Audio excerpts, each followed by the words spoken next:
everybody, welcome back to the interview with Omnerod. We're talking about the Amensal Rise. Here's Romain Jeuniaux, and we're talking about the album, talking through it track by track. And we just arrived at the song Spore. Enlighten us, what's going on with that track? It's a love song. That's nice.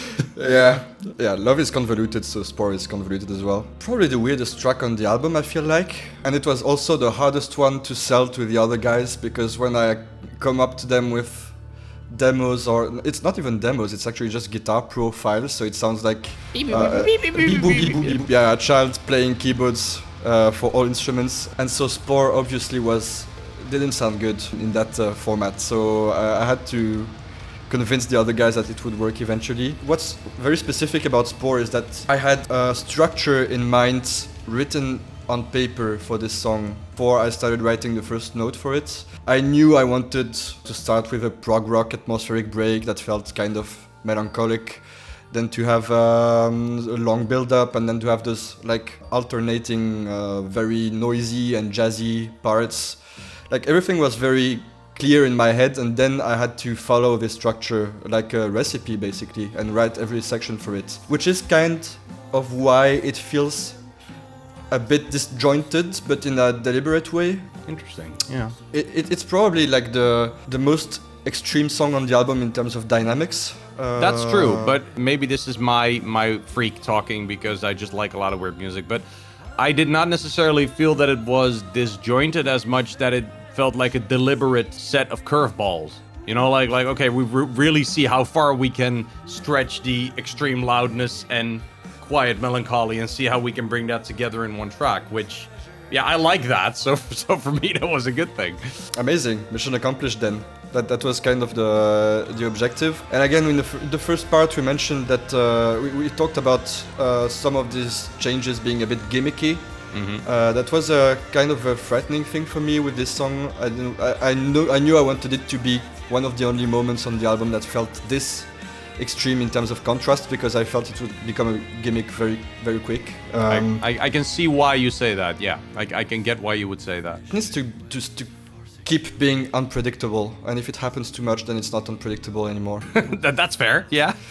This song had a lot of very interesting musical experiments on it. We had a few guests on it. We had a very good acoustic guitar player, a keyboard player, harmonica player. So a lot of guests that helped us create this vision we had, because we're not able to create this vision by ourselves, and through VSTs it wouldn't work the same, like through plugins or let's put it, you can get pretty far with VSTs. You can make good stuff with it, but sometimes you just need that real human touch, right? You just need that little, yeah. Absolutely. Like a song like Spore, I wanted it to feel as imperfect as possible, and VSTs wouldn't allow for this. It would make it, in that sense, like, you know, the kind of perfection we try to achieve with records. Let's face it, that is what we all kind of want to achieve, but also kind of not. Mm-hmm. So the moment you want that, then you will need the human touch. But I feel that that's a good call. Thank you. Yeah, it was a great experience for us also. It's always very fun to work with those very skilled musicians, especially musicians that are not coming from our scene, and that we try to explain our songs and concepts to, and they try to dive deep into it, and it's always so fun, and those are amazing musicians and people. To be fair, it's also just nice to work with people that have a different view. Like sometimes they could make that one comment that makes you see your song entirely differently, you know? Absolutely. I remember asking to Frank, who was the guest keyboard player on the song, when he was trying to improvise something over the intro. We had to come up with stuff like, please try and play like you're a child with huge amounts of musical theory, but you're still like 2 years old, you know? And this is the kind of stuff we had to work with. Oh my God. So every part was very specific in that regard. I love that though. So yeah, it was a very, very, very difficult song to come up with, and also the song we were least certain of when we released the album. And then we had a few people tell us that it was one of their favorite on the album, which was a very pleasant surprise for me, because I didn't expect it, and it's a very personal song for me. I feel like it's also one of the only songs that has kind of a glimmer of hope throughout. I agree. It's one of the few songs on the record that has any hopeful moments whatsoever. Yeah. I mean, it's like, it's a pretty dark record, my dude, and then having like that one song that has a few of those moments in there is kind of a nice breather. I mean, I agree, my only criticism, even though now I understand why you put it there, because it's a part of the pacing of the record. That would be my only criticism on the record, was that I would probably, if I was sequencing the record, I would put Spore a bit later. So that it would be like, yeah, because that it would be more of a resting moment because of that hope. Oh yeah. Yeah, I see what you mean. Yeah, now it's like it's song 3, and then there's like, oh yeah, here's 4 more songs of incredibly dark destruction for you. I see what you mean. Yeah. But like I said, it's not really like, I'm not doing this show to give people criticism, but it's non-criticism because I love it exactly the way it is. But it's very relevant. We did think, okay, we have towards the core near the end of the album, which has some major moments, like happy sounding moments, which kind of saves it, but Spore does come pretty early in the album. But yeah, but I see the point why though. It makes sense. It checks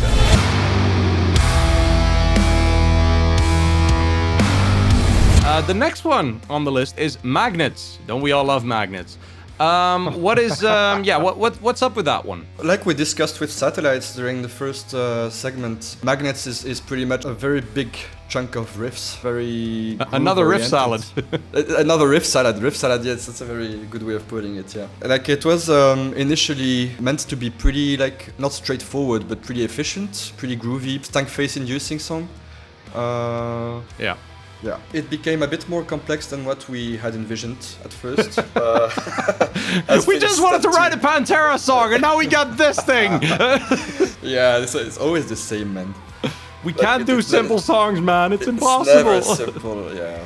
Yes, it's never simple. Just like Satellites, it stemmed from a few riff ideas that ended up being kind of aggregated and glued with each other. I had a first draft of the song right after we released Arteries. I came up with like a full song for Magnets with the same tempo, the same groove, the same themes, and I scrapped it because I felt like it was a bit bland. Rewrote it completely, and I feel like what saves it is the atmospheric bridge in the middle. That's what I think makes the song, because then it would be pretty generic sounding. I think pretty like some riffs are very cool, but I feel like this part in the middle really kind of keeps it together and makes it come to life. I think I know what you mean. It's like I don't think the other riffs are generic. I think you're not giving yourself enough credit there, but I do think that the way the atmospheric part glues it together, that checks out. By putting something in there that you wouldn't expect, it actually becomes more coherent. I can definitely see where you're coming from with that. And yeah, you succeeded.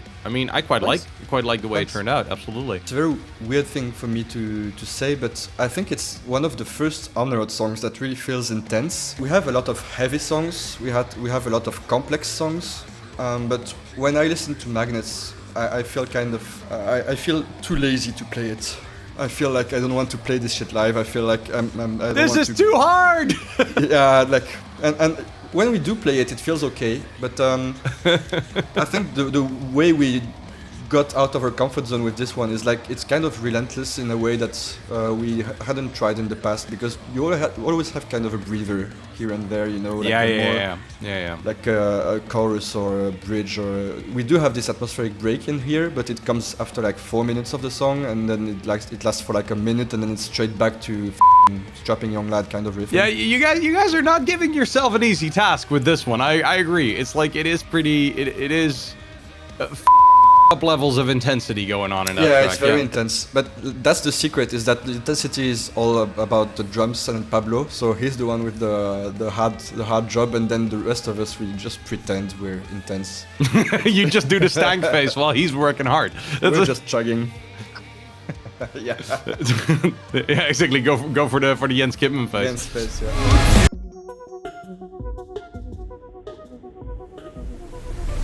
That leads us to the final track for this episode. It goes to the title track of the album, the Amensal Rise. Yes. So one of the first questions I always ask with people when this happens is, was it clear that this was also going to be the album title, or like was that something you knew when you were writing the track, or how did that come about? Maybe that could be a good moment to dive deep into why the album is called that way. Yes, please. So, Amensal is a very fancy biologist word for relationship between organisms.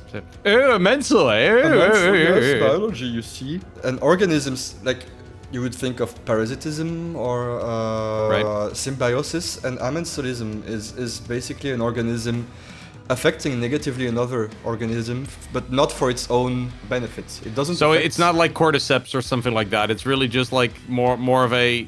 They're both not benefiting from it. One is not benefiting from it, and the other one is actually harmed by it.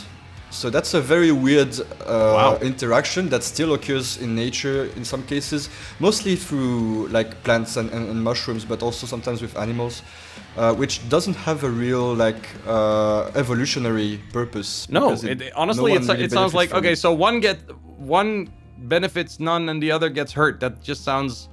Stupid. Everybody loses. Absolutely. Absolutely, that's the point. And so, in all those themes I mentioned, this amensolism thing kind of was a recurring metaphor for me to express the way I felt about those themes. And I had the title of the album before I wrote the songs. Within the way the concept and the stories evolved throughout the album, this was the moment where it felt fitting to use this metaphor in the clearest way. And also this song is probably the most personal on the album. It also happens to be my favorite, so I felt like it was fitting to have this one be the title track. I can see that. You know, that's also a funny thing. There's albums in which I can say what my favorite song is, and I'm still not entirely sure what my favorite song on this record is. And that's I feel as far as I'm concerned. Yeah, that's actually, it's funny because sometimes you just have a record and you know, oh, that's my favorite song, but there's also records in which it randomly changes. In which there's just moments in which some days you're like, this one's my favorite. But I do really like the Amensal Rise as a track. I think I would almost say that that's kind of the song I would play people if I wanted to play them Omnerod. You know, like, okay, yeah, this is what it is. This is what they do, you know? Okay. That's fair. That's bold. It is bold, but you guys are bold. I mean, have you heard your own music? I mean, come on. Yeah, you're probably right, yeah. It has a bit of everything in there. That's kind of also what I like about it. It's a bit like you really are stretching your palette in terms of you know, the colors you're displaying musically, which I really like. Thank you once again, Romain, for all your information on this and for this second episode. In 2 weeks, we're gonna go to the third episode and the final part of this album discussion. So we hope to see you guys then. Obviously, leave a comment in the description, leave a like, all that good stuff. You know what you do on socials these days. I don't even know anymore at this point, man. I'm lost. But thank you all for watching. And we hope to see you again at the next episode. Later.